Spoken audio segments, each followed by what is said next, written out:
Chris Peters. I have Kareem Mays, my brother, with me, Rick and Cheryl Reiser, and Carl Davis. And tonight we're talking about managing your time productively. So who would like to start us off? Carl?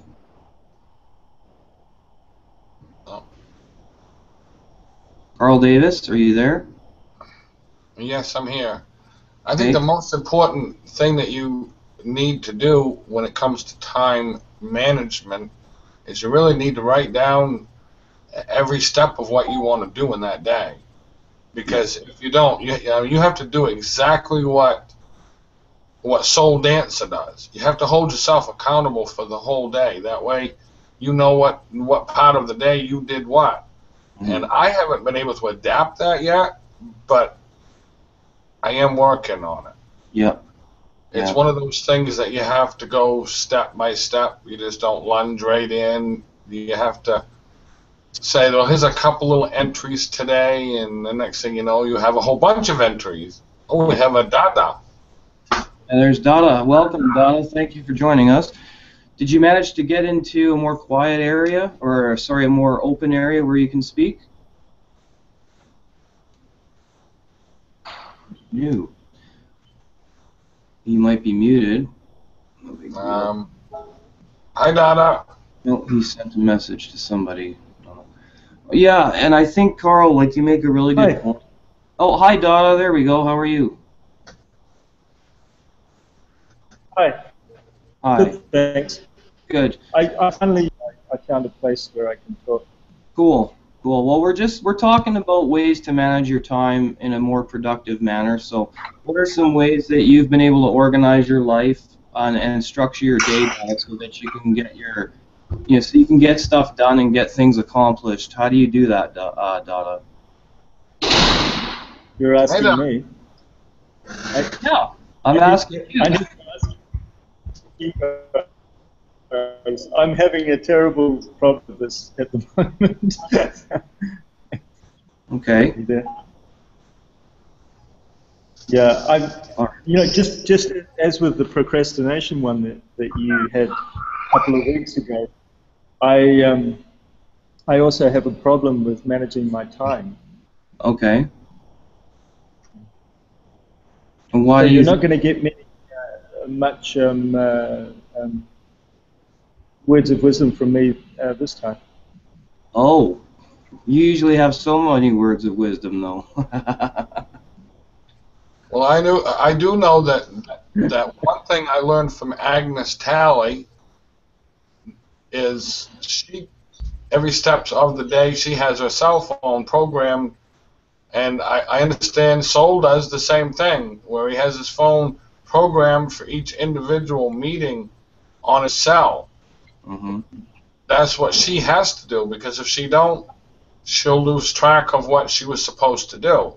And oftentimes, I think we all do that at some points in time. We get off doing something, and it's like we lose all track of time. And like oftentimes, I've wanted to get on a certain show or what have you, and I just didn't get back in time because I didn't manage my time explicitly the way I should have. Yes. Yeah. I think it's very important to make accountability, like hold yourself accountable, plan out your day. Somebody's got a lot of stuff. Carl, can you mute, please? I don't think I got any sound, but I will. Somebody's... Okay.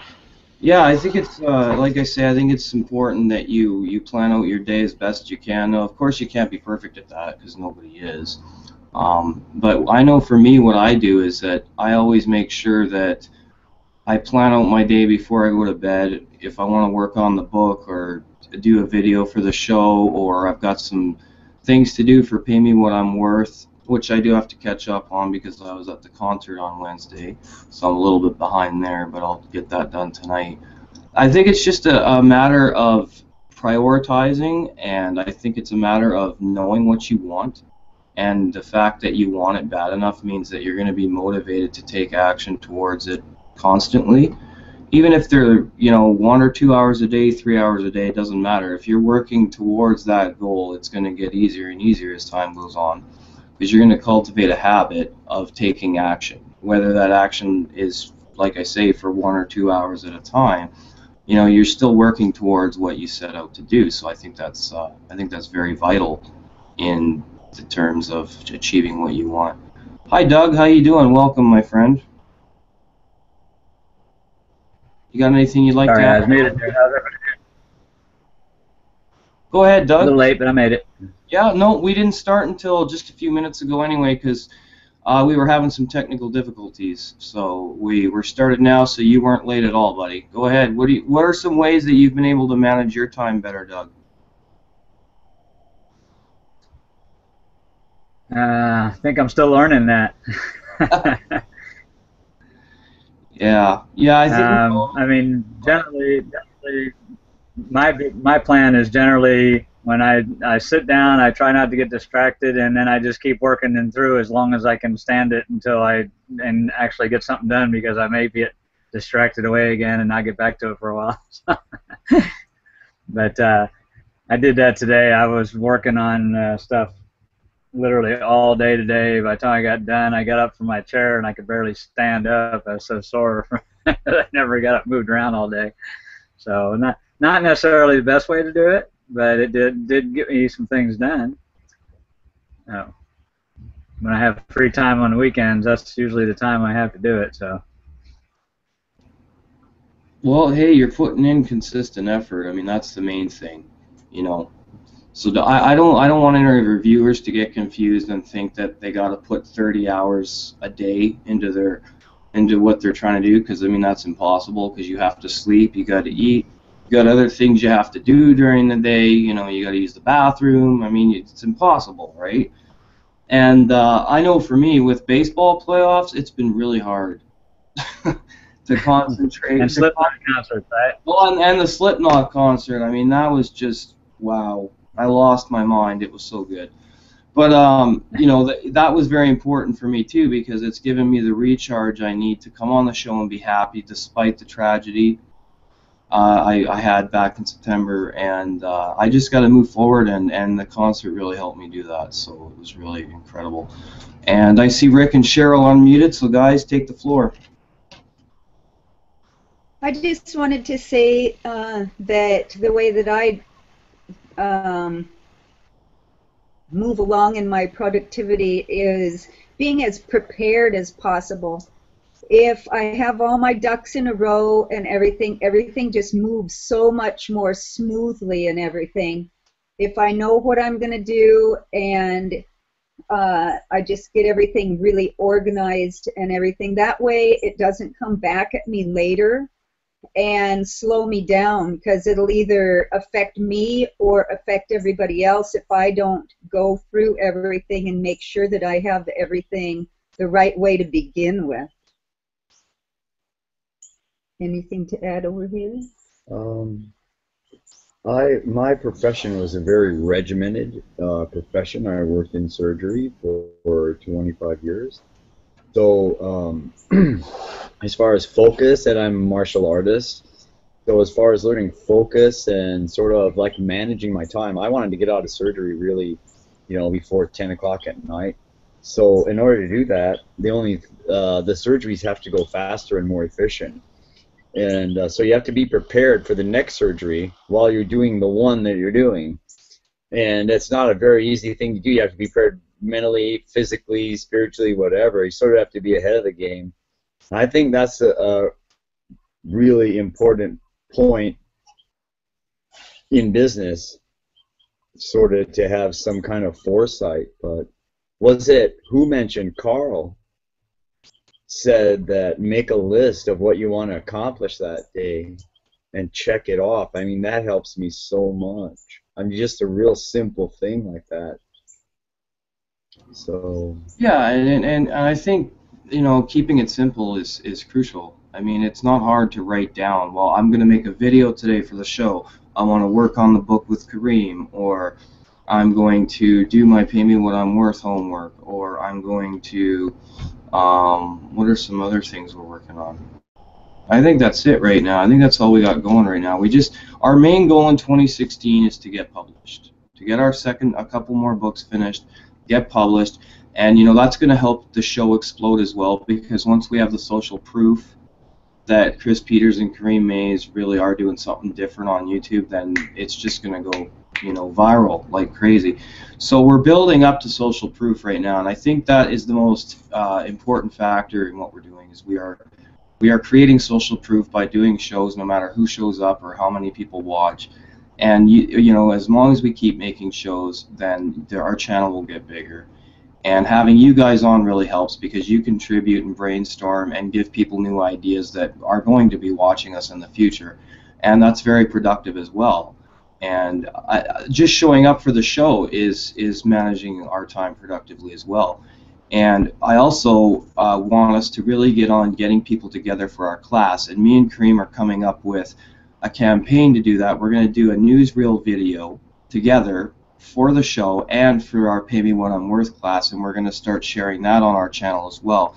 So now I want to know what you guys think about this, because I was thinking we could do a Pay Me What I'm Worth part of the show as well, and we could get on the Entrepreneur Power Hour and talk about what we've learned in the class this week, or we could talk about different things that the class has been helping us with, and I think that would be very, very powerful in getting people to become interested in Pay Me What I'm Worth. What do you guys think about that? Is that a good idea?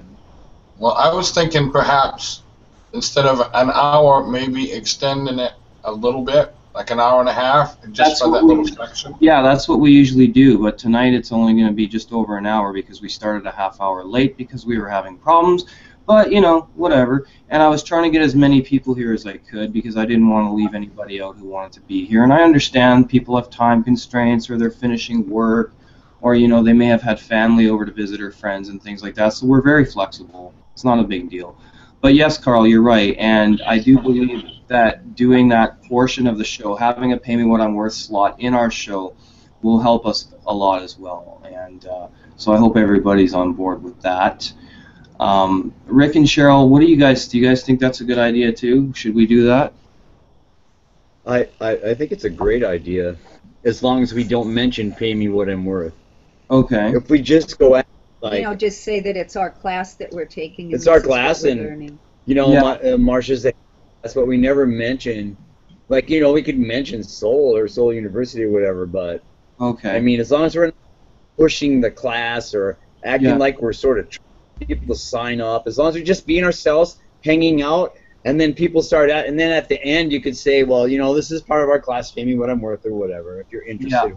If anybody wants to learn the same thing or something. Yeah, one of the instructors sent me a interesting video, and I'll share it with you guys later, from Abe Crystal, and I took the time to watch it, and I learned really a lot about marketing and not selling, and I've always been one to bring the product out to you and hey, this is what I have, it's great, I take it, we do it and all like that. But Abe seems to use the philosophy of it's not really what you know, and it's who knows you. Yes. And I think a lot of people have mentioned that philosophy, and I really like that, because I don't want to be sold. Yes. Yes. I don't like it either. That's just me. No, nobody. But if somebody out something and then I get interested, if it's something cool, then I'll ask about it. But I don't like somebody pushing it down my throat or anything, or feeling like they are, even if they're not. But the class that we're taking is a vital class that I think I have never seen a person that doesn't need this class. Yeah, for sure. Never, ever. I mean, I don't care who you are, what you are, or who you think you are. I mean, you're going to be a different person when you start reading and going through these exercises. Yes. So, I mean, and that's what I was going to talk about. I wasn't going to try and get people to sign up. I was just going to talk about our experiences through each chapter, and whatever that week's exercises were. I was going to get all of us to go through them individually, so that there's many different perspectives there, and so people can go, oh, okay, so that's how it works, or oh, well, he had this experience and she had that experience, and maybe this is something worth checking out for myself. That's I'm what I not was. sure what you guys are talking about. Oh, there we go, Doug. There you go. There you go. Let's rock it. Oh, That's Doug. good. That's great, man. So, What it is. what have you guys been up to this week? How's everyone doing with the class anyway? What's been going on? What did I miss? Did I miss anything? What did we do this week?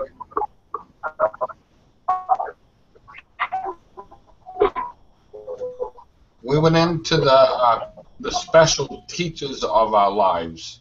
Oh, yes, You know, yes. taught us whatever that was taught. Hey, sorry. And I over elaborated a little bit on Marsha, but she really has taught me so much because I've been able to open up to her. That's the one thing that is there's usually a communication gap with people that I have.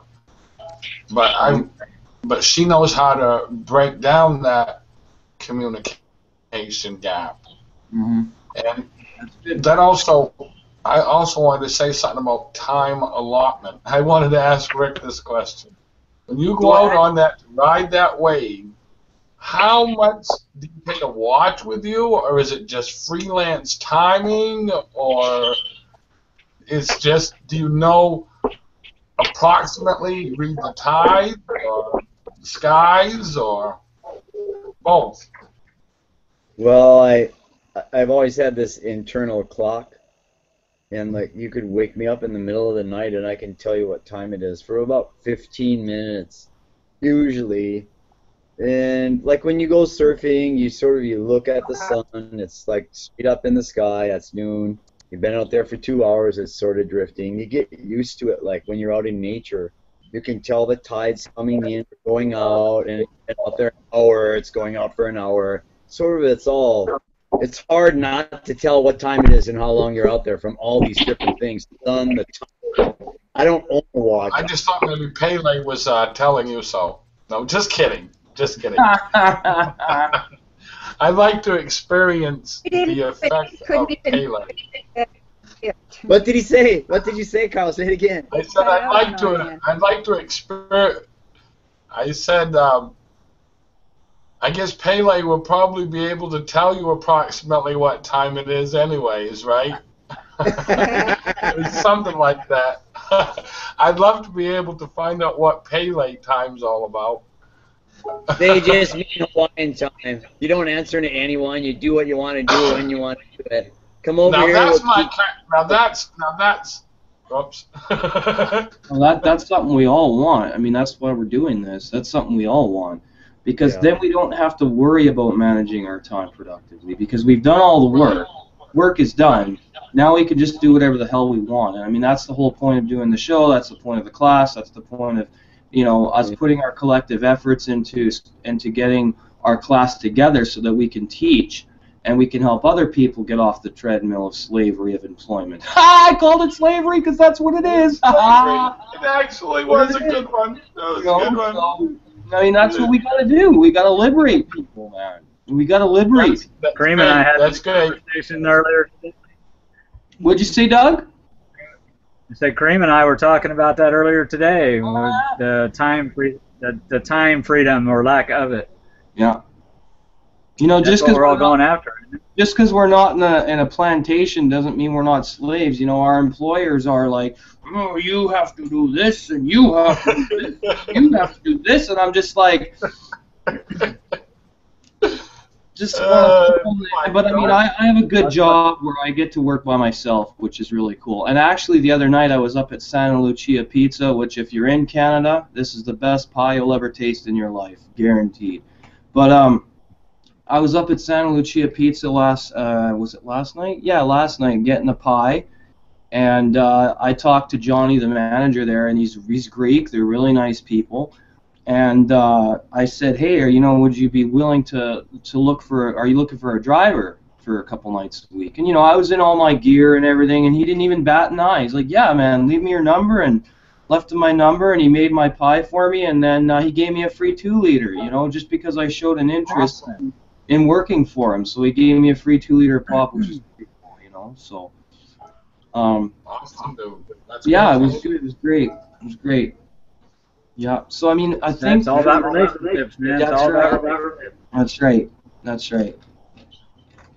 So But Kareem, that we was haven't heard time from One you. thing management. Oh, Doug, go ahead. We got too I many was just people. saying, one of the things that I figured out about, No, are you guys Doug, go hearing me? ahead. Yes. Yes. One of the things I figured out about time freedom is the reason that we're all out to make money is because it gives us the time freedom. If I had time, I wouldn't need a lot of money. You know what I mean? If you have time to do stuff, and especially if you have the freedom to, or, have enough money to do things you want to do. But if you're working all the time to make money, you never have any time. But if you have time, you don't need a lot of money. So the money is just to get you to the time freedom. That's where life comes in. Yes. Yes, yes. Money, yeah, money's just a tool. That's all it is. It's just a tool. It's a And fun tool. it is. It is. It's a lot of fun. I mean, without money, I wouldn't have got to see my favorite band. So, it's, yeah, money is definitely a good tool for sure. For sure. And so, Kareem, we haven't heard from you yet. Are you in a place where you can chat and give us your thoughts and stuff? And Kareem's camera seems to have frozen because he's on his phone. All right. So what are some other ways you guys think that people out there could manage their time better? What are some better ways that we could help people come up with time management? Well, I've come up with one more in the idea of I join the morning motivator every morning at 10 o'clock Tuesday to Friday, and they have guided meditations, which fits right into probably Dada's way of thinking. And I was kind of wondering what his insights would be about guided meditation on time management. They have it on time management, money management, letting go, general, all that.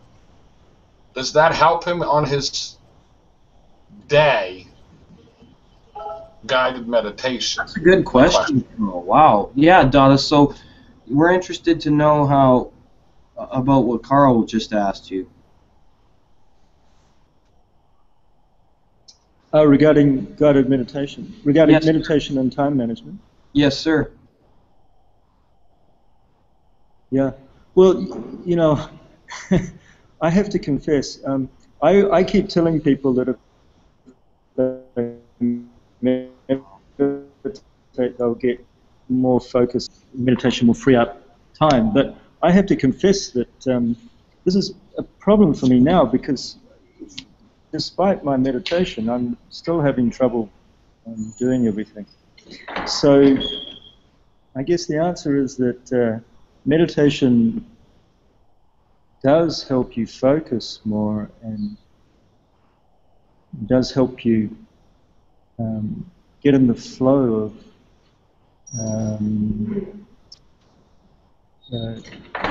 get things in your life into a certain flow, but it's not. I mean, with all the stuff that it seems that I'm getting more and more overwhelmed with things to do, despite my meditation practice. So maybe it means I'm not doing my meditation properly. I don't know. It's just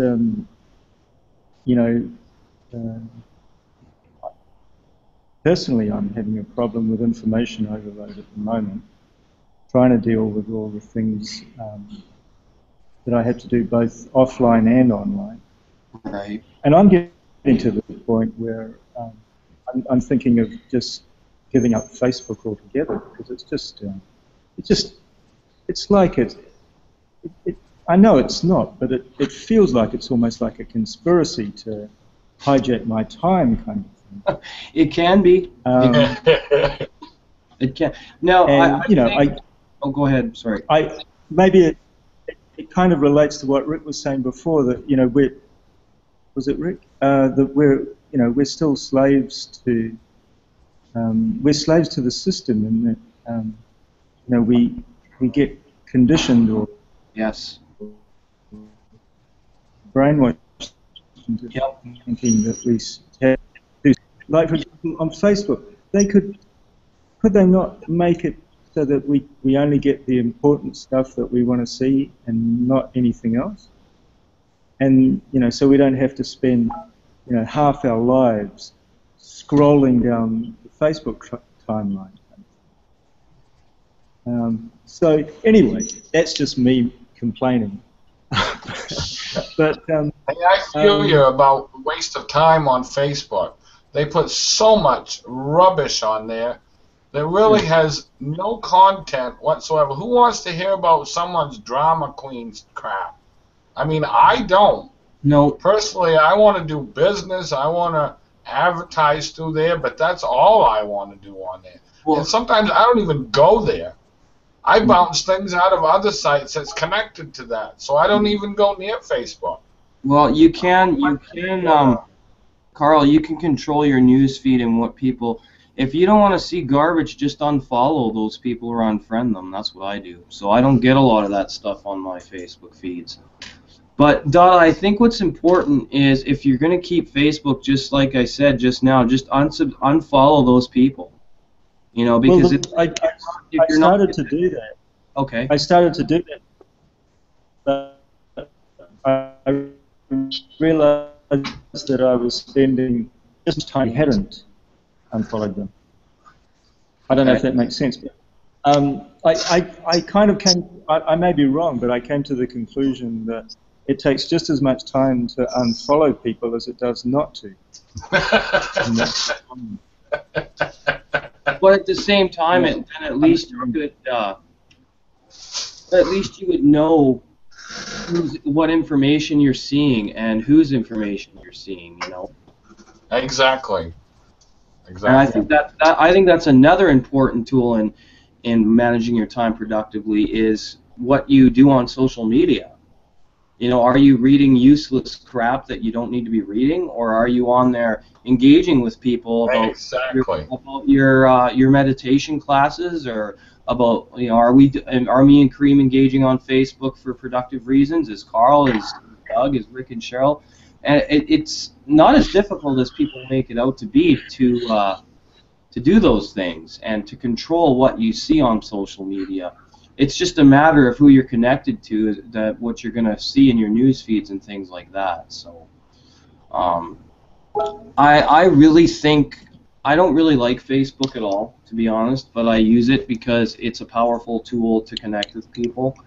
I think Google Plus is much better, but there's not as many people that know how to use Google Plus as there is that know how to use Facebook, and that's changing, though. I mean, people are going to start getting more and more into Google Plus because I think it's a lot more professional, and I don't see a lot of BS on Google Plus that I see on Facebook.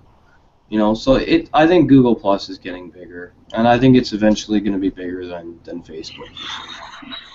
So just controlling your news feeds and stuff, guys, is important to time productivity, because then you're not sitting there going, oh, what did my friend post, and oh, what's this? That's just natural curiosity for you to go and click on something and look at what somebody's posted. I mean, that's what we do. We're humans. We're curious. We're going to do things. Even if we're going to do things vicariously that we may not even realize that we're doing consciously. It's just subconscious to go, what did Doug post today? Oh, Doug posted that. Or, oh, Donna posted that. I mean, that's just what we do. So right. Yeah. Well, I did notice something I was on Facebook a lot, and then there was this new social one that came into town, and it's called Kookadoo, and some people have heard of it, some people haven't. It's new, not real new, but the thing of it all is, you go in there and you see a whole long list of content of what someone has posted that is very great stuff. And you literally see about 50 or 60 people with a comment. Now, I'm telling you what, if that's not social, what is social? When someone puts something up there like very medical, or something that's very good as an herb or whatever, and there's a long write-up on it, and a big blog, whatever, and then you got about 50 or 75 people that are sitting there commenting, 25 characters and content. that's a big difference between, and like you said, it is selective, Chris. It is selective when it comes. When I went diving into Facebook, I wasn't selective at all. I just clicked any old person that I could. I've been in the Facebook jail 3 times from just adding friends. Don't do that. Don't work. Send them a friend request. But the thing is, you really got to look the people over that you're dealing with, because if they have nothing to do with network marketing, then you're probably not going to want them in there. Or just networking, period. You know, like just Right. the power of networking, period. Like if they're not into what we're doing, personal development and growth and expanding our minds, expanding our knowledge, then there's no point in interacting with them. Right. It was just wasting our time, really. Yeah, absolutely.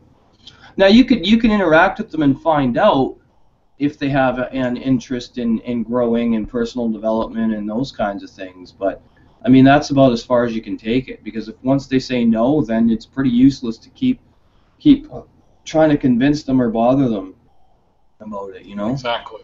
So, and now that's another way you can manage your time productively, is when you, whatever you're about as an entrepreneur, you know, share it with people and find out, hey, you know, does this sound like something you would want to do? Like even getting on our show, we talk to people all the time. We're trying to get more and more people on the panel, and if they're interested, they come on. You know, that's as far as we can take it.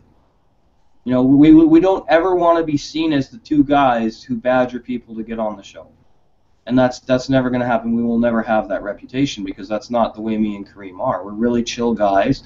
You know, we love music and we love freedom, so we're not going to try and put anyone into bondage and say, well, you have to be on our show, or if you're an entrepreneur, this is where you have to be. We say, if you're an entrepreneur, this is where you want to be.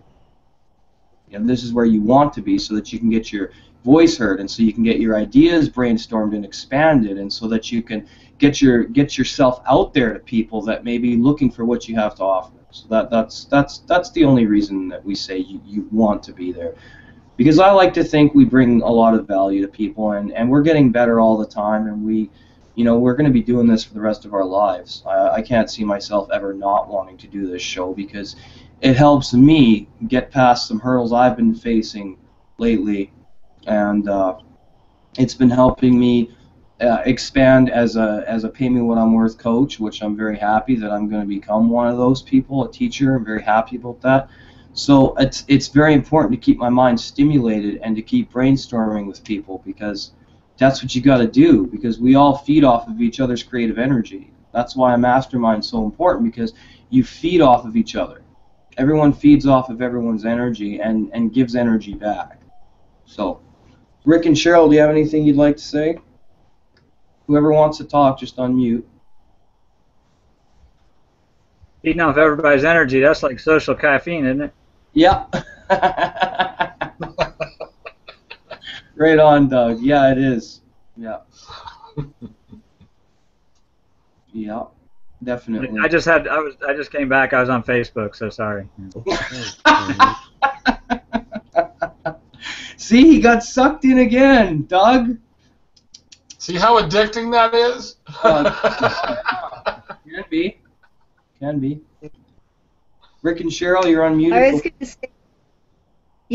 I was going to say that I agree with you guys on who you friend on Facebook and everything, because a few weeks ago, a guy asked if I would be his friend, and I looked up, and you know, I'm pretty careful about it, because we've been on the internet for a long time, and there's a lot of goofballs out there. This this guy comes on, and he was a friend of a friend, so I okayed him and everything, and we talked back and forth a little bit, and he asked me where I was from, and I said the U.S., you know, United States. I live in Hawaii. And he says, oh, good. Will you be my mother? I said, what? No, you know, I have kids of my own. Why would I want to be your mother? Well, the hell? Mother, I would really have an American mother.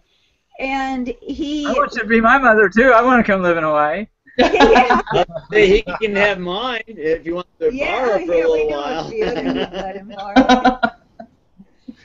Yeah. But then for days, this guy, I'd get up in the morning, and as soon as I would open my Facebook account, hello, mother. And just, I never have talked to him again since then.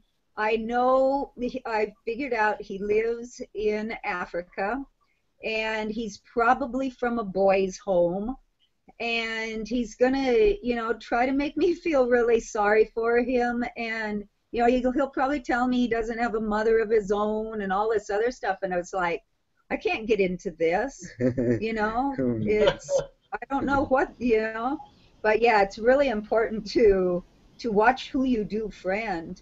And I noticed after I friended him or let him be my friend, that in the next few weeks, quite a few people, other people from Africa and stuff, tried to get me to be on their list too. So Maybe you're starting a tribe in Africa. I guess.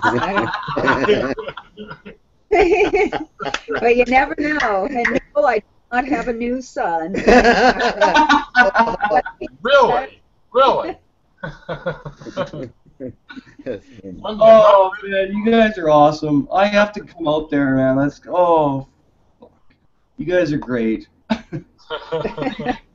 Thank you. We appreciate Oh, that's a good story. I like that. What did you think of that? What did you think of that, Rick? Was that weird for you? No, Cheryl and I are pretty comfortable on the internet, and we've been on so long. And one time I was chatting with this Chinese lady, and my wife was standing behind me, and I was chatting to like 10 different people on ICQ, and the Chinese lady said, I'd like to marry you or something. Something like that. I'd like to come to America and live with you, something like that. And he answered her, and he didn't really realize what she was asking. And I told him, she just asked you if to marry you. And I said yes. And he said yes, that she could come to America and he'd marry. Sure, no problem. I said, Yeah. I don't think that's exactly what she was talking And then I about. scrolled and looked back down and I'm like, oh shit. So she's real forgiving about that. She watches me make stupid mistakes. Wow. And I'm not really like a that much of a jealous person. Neither is she. Oh, that's good.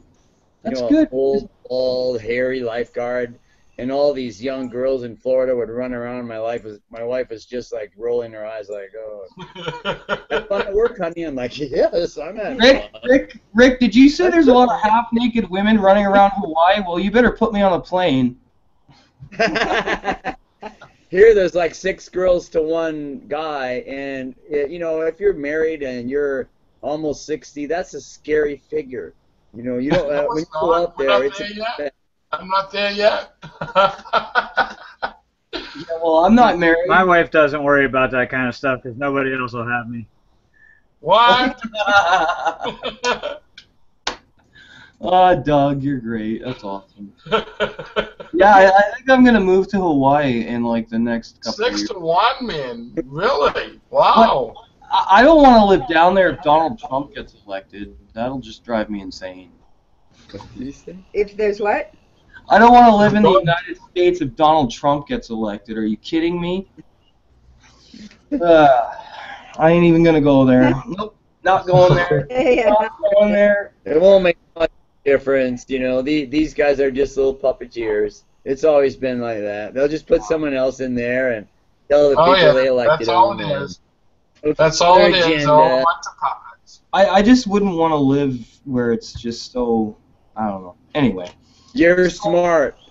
Yeah. Canada, Canadian people seem to, they got it together more than the American stuff. We like Hawaii. I'm pretty sure we never go back to the mainland to live. We were on our way to Panama when our friends called us here to work. Oh, really? Hawaii's so far from the mainland and the mentality of it that seems like you're not in America. That's good. Well, then that'd be the only place I'd want to live then. Same here. I'm not there yet. Way different. It's different. If there's half-naked girls running around, man, I gotta come down there. That's fine. You just got to do The it. norm here. That's a norm here. Yeah. I mean, I'm a really good-looking guy. I wouldn't have any problems down there, man. No. None. You wouldn't have No, any problems. you'd fit right in. You look like the Yeah, you ones fit right in the here. people in our area. Yeah. You know, they all have They're I like bet sort of. I bet the half-naked girls in Hawaii look a lot better than half-naked girls in Oklahoma. Might have a point there. Well, I'm not sure. There's some big. You there's seen some those big Walmart people here. videos? That's kind of what you get around here. Yeah. Oh, I don't know. There's some big ladies here, like Samoan ladies and Tongan ladies. They're absolutely gorgeous and beautiful, but they weigh upwards of 200 pounds, between 2 and 350. So, don't be wising off to them, if that's your wife, don't be wising They'll off. bounce you off the wall. That lady could just grab me, flick me, All they got to do is throw their body weight at you, bounce you off the wall. Oops. I like petite women. I like women that are slightly smaller than me. So yeah, short. I like short Actually, women. Oklahoma would be great for you, Chris. I'm in a college town here. Oh really? Well then, yeah. Okay. Oh yeah, OU University, man. Oh yeah. Place- Oklahoma Sooners. They got a. How's their football team? Yeah, doing? I'm in Norman. That's where the OU campus is. How's the football team doing? Believe me, we used to do when I was your age. All we did was drive around down by campus because you can't keep your tongue in your mouth.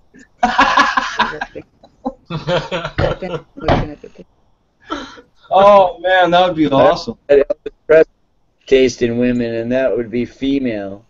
When they asked him what sort of women that he likes, he said female. Yeah, there you go. Cheryl's like a foot taller than me. Yeah. That's a broad definition. Taller than you, really? 2 feet taller. I'm a midget. Preferably ones that have always been women. Yeah, that helps too. Oh, Doug, that's great. Yeah, I don't want to meet any that were men first. That's not my bag. I'm not a fan of that. Well, that's quite all right. I don't need none. I don't have anything against that, of course, because I mean I'm a metalhead and I'm different, and I don't have anything against anybody's choices, but that's definitely not my cup of tea. No, mine neither, so I agree with that notion. But then again, I don't want someone that's going to bounce me off the wall either. I mean, that's another whole episode. I mean, it's bad enough to I've get been some grabbed by the places throat. where you can't tell the difference between the women that are women and the women that are just dressed that way. Wow. And you got That's some of scary these too, believe me. bodybuilders. How do you tell which one's a man and which one's a female when they get their pecs all exercised up? I mean, really. You can tell. You may not be able to tell in some of the gay bars. drag queen. How did we get talking about this? Is this all my fault? It's Doug's fault. It's Doug. I'm staying out of it. This is right on subject. I mean, when you're talking, you know who you're dealing with, so you're not wasting your time, right? Yeah. Time management. This fits It was in. my fault. That's not a bad subject. It's a reach. I mean, we got on it's a reach, but we'll get there. You can't, one of you is talking at times. It's all about love. We can give a class. What? I didn't hear you, Doug. And after Doug, then Rick can say what he had to say. What did you say, Doug? Doug. Either my connections are bad or yours are, because everybody's breaking up real bad. Well, we hear you just fine. I What's don't. that? We can hear you. Okay. Like I said, you guys are breaking up real bad. I can't hardly follow the conversation. Okay. Hey, what were you gonna say, Rick? Oh, I was just saying that. Same as you. I'm like you. Like I don't have any judgments about anyone else. as far as their sexual preference, and but that's not my sexual preference. I like girls, I and sure hope so. well, I don't understand it all That's a good still. thing. Well, I don't understand it all, and I'm almost 60 years old. I don't go around saying that I like girls. I guess everybody can just tell that, So I Well, don't who are got to put you with? I mean, I'm heterosexual. I just don't, So, but I have always had gay people in my life, Mhm. and my dad, I believe, was bisexual. Now Okay. that might be a shock to my five sisters, who I hope never watch this show, like this particular show, because I don't want to be the one to tell them that. Okay, so I love my dad, and there's a lot of gay men and women in my life that I really love. That's So that's cool. all. That's very cool. Yeah, I mean that's another thing that I want everyone to know is that we don't have any type of judgment based on whatever somebody's sexual preference is, and it's none of anyone's business who someone chooses to love. That's their choice, and I really can't. I just can't stand bigotry of any kind. It's so unbecoming and distasteful, and nobody needs to behave like that because you know nobody has the right to tell anybody else what to do. So that's cool. That's good, Rick. Yeah, I've had some gay friends before too, and I got no problem with them. They're good people. And the thing of it is they're usually nicer than straight people. From what I've come to experience, a lot of them have been a lot nicer than some straight people that I've had in my life. So, you know, which is weird Well, because for you think one, it matters. even if you disagree with the lifestyle, it doesn't mean you have to not love the people. I mean, That's right. people are people. They're going to make their own choices regardless, but it doesn't mean you don't love them. You don't have to agree with it.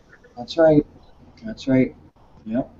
And that makes sense because the less you judge, the less you're going to be judged by other people. So if you're not sitting around judging people or making people feel uncomfortable, and you're not, because now in the days of now, because we have the internet and we have social media and we have all these different things, if you've got a bad reputation, it'll be out there in hours that you're not a good person. Especially when you're trying to do something like what we're doing with our show or what we're doing with our class, and we're all trying to get famous on the internet, which is going to happen. There's no way we could have those kinds of attitudes because our social credibility would go down the toilet in seconds. That's what'll happen. Because everything is just getting so viral nowadays, so popular, that you can go on Facebook and people are looking at your profile from Thailand or from, Singapore or wherever there's internet access. People can watch you and see what you're doing. And you never know, you may run into that person down the line on the internet or even in real life, and they'll say, "Hey, I saw you on YouTube one time, and you weren't very nice to this group of people, and you had some really mean things to say about these people. Why, what kind of message are you sending to your?" And I mean, that's all it takes. That's all it takes is that one person to say, "Well, I saw this person on YouTube, and they were saying all these terrible things." And then they put it in the comments, and then, well, there goes your credibility, you know. So once you earn people's trust and respect online, you got to keep it because it's so easy to lose, just like it is in real life. It's the same thing. So I think that's very But you important. never know when you're being watched by a Singapore spy, right? Yeah, point. yeah, that's a Singapore spy. There you go, Rick. Yeah, that's yeah, so. It's very, very. And of course, the reason I have such a liberal attitude is because, well, obviously I'm a free-spirited individual, and I've had a lot of judgment. I've had people when I go and apply for jobs, they're like, well, you can't have long hair, you can't have facial hair, you can't have tattoos. I used to have a eyebrow ring and a nose ring, but they migrated. But I might get my eyebrow and my nose pierced again, and I want to have lots of tattoos They because, migrated where? well, what that Doug, what that means That is was creepy, man. I was wondering the same thing. what it means. Unless I misheard it, you said they migrated. Where did they migrate to? That's kind of creepy. Yeah, it is. It just means that the skin grows back together where the piercing site is. That's all that means. It just means the holes fill back in. So. I thought they were just traveling around on you, man. I Yeah, didn't know they just anything. left. They're gone. They migrated out. Other places they might migrate to. I don't know. Oh my! Oh my! But I mean, there's a lot of tattoos I want to get, especially that are Slipknot related. Like, there's a lot of tattoos I want to get of Slipknot's symbols and things like that, and then some. I have some ideas for some other tattoos I want to get, but that's because if I'm gonna put something permanent on me, it has to be really profound and it has to mean something very, very special to me. So that's why I get tattoos, and because it has to mean something, and I think anybody who's getting body art, it should mean something. Otherwise it's just a fad, and there's so many fads and trends out there that it's hard to find people that are real these days about anything, that have passion, so it's very hard. The one I gotta ask someday. One day I gotta ask somebody about this. But these guys that have the gauges in their ears and they get bigger and bigger and bigger. Hey, I mean, to each their own. But I'll tell you what. Are they not thinking what it's gonna be like a few years from now? Yeah, it's there comes a. I just gotta ask somebody. There is a such thing as overdoing it. If you want to modify yourself to be different and everything because you're different inside, that's. But there comes a point when you're overdoing something and you can tell that they're being fake about it because they try and go as extreme as possible, and it's just like you've completely missed the point. They've completely missed the point of it in all aspects. And unfortunately nowadays, because of the internet, and it's just become everything. I almost feel like because of the internet, nothing is exceptional anymore. And that really bothers me in music, especially in metal, that it's just gotten so huge that it doesn't seem to be as exceptional as it was back in the 80s and the early 90s. Now there's bands like Slipknot that are very exceptional and that are very special because they're singing about things that no other band sings about. They've got so many different styles to what they play, and the way they play and their live performances are just, no one else is doing what they do. So that there are exceptional bands, and there's exceptional visual painters, there's exceptional public speakers, there's exceptional entrepreneurs, writers, all those things. But in the age that we're in now, where it's just so easy to be recognized, it's almost like certain people don't possess the integrity anymore. It's become kind of the back burner, exposure first, integrity second, and value second, which to me is the wrong way. That's a bad trend. Go ahead, Doug. So that's a bad trend. It is, isn't it? And that's the way it's going, because now you can just get on a camera and say whatever you want, and you can have yourself out there as much as you want and however you want, and there's no restriction to that, So the integrity is everything, though. It is. It is. That's right. But when I was younger, I lived by the motto: everything in excess, moderation is for monks. I mean. As I got older, I got a little wiser. A fifth of whiskey a day is a little too much excess. Yeah. But yeah, I know how that was. Age does tend to mellow you a little. Yeah, but I mean, here's the thing: you can still enjoy whiskey, you just don't have to drink as much. And that's my philosophy. Like, I got a friend, my buddy that comes over, and he'll bring a 15 of beer, and we watch the ball games, and he'll go through a 15, and then by the end of the night, he's just messed right up, and I love him. He's one of my best friends, and I always look over at him and I go, man, did you have to get so drunk? Like why not just have 6 and get a nice buzz on and just relax with me? But I mean, at least he's cut down. Like, he used to drink a lot of hard stuff, like, all the time, so I'm really happy he's just drinking beer now. You know, which is an improvement. It is an improvement, and I no longer hold any type of opinion about it. That's just who he is, and if he wants to drink, I'm not going to tell him not to. It's his life. You know, I mean, I guess I'm like that because I don't want to. Go ahead, Doug. People are going to do what they want to do. Exactly. Exactly. But there is something to be said about caring enough about somebody to, you know, point it out to them and try to. And I have. Say, listen, man, I don't want to watch you go downhill like that. You know. Yes, and I have. And I have. It's an extremist world. That's the thing. That's the problem with the world today. It's an extremist world. We take everything right to the extreme. Yes. Like the drinking and the like. I've got relatives. They take it to the extreme where, like my brother, he'll get so smashed drunk that he'll just start talking completely evil, and you'd think he was the most evilest person on the planet. Wow. And it's because he allowed that alcohol to empower his mind to be that way. Yeah. You know, and he's a lot like you. He gets into the same similar music that you do. Right. He's a little older, but he likes just about everything you do. That's but what I was going to say about time, we also take time to the extreme.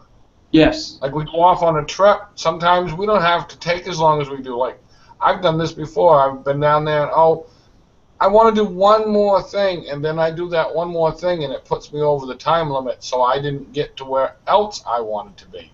Yeah. And that's what extremist. We live extreme. We drink extreme. We eat extreme. Not everybody, but extreme world. We've got to do bungee jumping and jumping out of planes and extremist. And I believe that's where we've gone with our time management. That's why we'll get on there and we'll be playing a game on, some people, I don't know about everybody, playing a game on Facebook or whatever, and then we got to play another one, then we got to play another one. Before long, we've burned up 2 hours that we needed somewhere else. And we don't realize it because we just got into that little trap kind of thing. It's like it just pulls you right in like a magnet in steel. Candy Crush is evil. Candy Crush is evil, Doug said.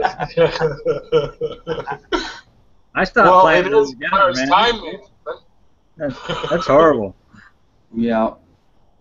But, you know, it's funny though because you talk about all the extremism in the world. But the other side of that, too, is there's so much apathy in the world at the same time. Yes. Yeah, point. Which doesn't help put a damper. No. It doesn't put a damper at all on the extremism when everybody else is so apathetic. No, Doug, we need less we need less polarity. That's the thing. We need less polarities. And hopefully doing this show, and when we get really big, we can reduce the polarity and bring people to balance. That's the goal of why we're doing our show, is to balance people, and to bring them a fresh approach to their marketing. Bring them a fresh approach to themselves. Bring them a fresh approach to business. Bring them a fresh approach to life. You know, when I first started the show, I was worried, well, should I have my hair out? Should I wear my jewelry? Should I then? And I'm going, no, I'm not going to worry about that. If people need to take me how I am. If they don't like me, then get the hell off my show, because I don't care. I'm not doing this to impress anybody or to gain anybody's approval. I'm doing this to help people free their minds of those kinds of judgments. You know, that's another reason we do it. We're trying to help people free their minds. And you know, go ahead, Doug. 30 years from now, we're going to look back and see we changed the world, man. Yeah. We rocked it. The Entrepreneur Power Hour, the societal change that everybody was looking for. All right. Yeah, and that's, you know, I've never know, right? Well, that's what the goal. That's one of the goals for sure. That's definitely one of the goals. Well, entrepreneur represents time freedom, doesn't it? Isn't that what entrepreneur means? Time freedom? Yeah. Yep. And it also means willing to do things that nobody else is willing to do, which we're all doing. we're all willing to do, right, Carl? Right. People that will go beyond the limits. Because Like, Carl, I'm going to give you a perfect example. There's you. You know, you've been through so many medical challenges. Life has kicked your ass over and over, but you know what? You get up. You're such an inspiration to us, man. To me, for sure, and I know you are to everybody else. You get up and you keep going. You don't let anything take you out, man. You don't let anything I did take that a few you out. days ago. I had a fall, Chris.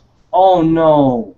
Yeah, I had a fall. I didn't want to show people, but I stove up my eye. I got 2 What stitches. happened? You fell, Carl? Yeah, I was in the bathroom. I went to reach for the toilet to lift it up so I wouldn't urinate on the. And as I did, I went forward into a nightlight fixture that was about 6 inches wide, and it just got me right there. Are you all right? Speaking of time management, I had all kinds of things planned, but my time got halted quick when I had to drive myself in the power chair to the nearby hospital. That was hours I didn't want to waste. Time management went out the window. Yeah. But you know what? You are right. I've been knocked down, and it's not about being knocked down. It's how fast you get back up and fight harder. That's right. That's me. That's me. It's always been me. Looks like your girlfriend got a hold of you. You look like Frankenstein. Don't pick on me too bad. We're just trying to make you laugh, buddy. That's all. Well, that's cool. I'm great with that. I mean, I laughed when they did it. I said, "Yep, 2 stitches and some glue. Ship me out the door." There you go. I've been glued up. Yeah. That's awesome, Carl. Well, I'm glad you're okay. And now, can you still see out of the eye? Is it okay? Oh, you know what? I am so blessed that it didn't take my eye out. It just took a piece out of my eyelid. It's pretty bad. That's Looks all. like it's swelled shut. Yeah, it took 2 stitches and some glue. Is it swollen shut on you though, Carl? No, I can see just fine. That's good. That's I can good. see just. Glad you're all right, man. Yeah, we're really happy you're okay, man. Holy shit. But you know, I believe I'm blessed. Yes. People may say, "Oh, you're disabled." You know what? I might be disabled in the physical tone, but my mind says I'm not disabled. Therefore, it don't matter. That's right. It don't matter. My mind says I'm gonna rock this world. Yep. So it don't matter what's carried behind. That's right. And that's the attitude that's gonna get you there. That's the attitude that's gonna get us all there. That's why we're all family. That's why we all love each other. That's why we all support each other, because we know what it's like to go through dark times. We know what it's like to want to quit and give up, but we don't, because we're the warriors of the human race. And then society would be. Besides, what's the alternative? What'd you say, Doug? When you want to quit, you just got to think, what's the alternative?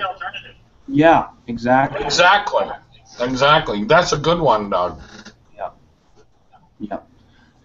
Yeah, and you know, we gotta help people become warriors, and we gotta help people keep swinging that sword, because that's the only thing that's gonna change the world. The apathy has gotta go, man. I'd rather have extremism than apathy, because at least extreme people are motivated. You know, whether it's positive motivation or not, at least they're motivated. They got that going for them at the very least. Whereas apathetic people, they're zombies, right? And I'm not saying that one is any better than the other, but I'm saying at least the extremists have motivation. You know, so I can appreciate that aspect of it. And I'm an extremist in certain ways too, especially with music and certain ideologies that I have and opinions I have that I keep to myself for the most part. You know, especially when it comes to the animal industry, I'm very, very against the practices in the animal industry, and I really don't like that type of human expression, so to speak. And there are some really extreme actions I would take to get places like that shut down, for sure. Which I haven't been able to do yet because I don't have the money. But once I do, you better believe I'm going to make a difference. in the lives of animals as much as I can because I care about them so much. You know, that's why I took in my stray cat Malefic, my boy, that I found behind a dumpster when he was 6 weeks old. I just was walking along and I heard this meow. And I was like, oh my God, it's a kitten! And I just lost my mind. I picked him up, put him in my jacket. I said, you're coming home, bud. And that's the kind of person I am. Awesome. That's awesome. That's the kind of person I am, man. I help animals because they're the underdogs. You know, if there's a child on the street, that kid's only going to be on the street for 1 or 2 days max, and then the police are going to come, that social services will get involved, child family services, and that kid will have a home. Well, it's not the same for animals. It's not the same for them. And it should be because they're just as important. They're just as important as we are. You know, hey, Rick, I got a question for you. Since you live near the ocean, have you ever seen giant orca whales, like those big whales? Have you ever encountered one of those guys? Because they don't eat meat, so you'd be safe around whales. But have you ever seen giant orcas? I mean, what was it like to ever see one of those? I mean, I've never seen one in person, so... Do you ever see them swimming around underneath you and when you're surfing and stuff like that? I surfed with a pot of them when I lived in Washington quite a few years ago, and they were eating seals. Yeah, they got them up there. I don't think they have them in Hawaii. I've surfed with the whales here, the humpbacks.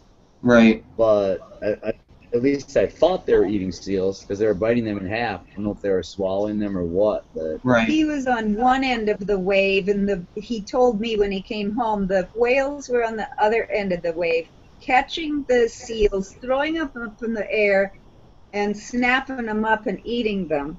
Okay.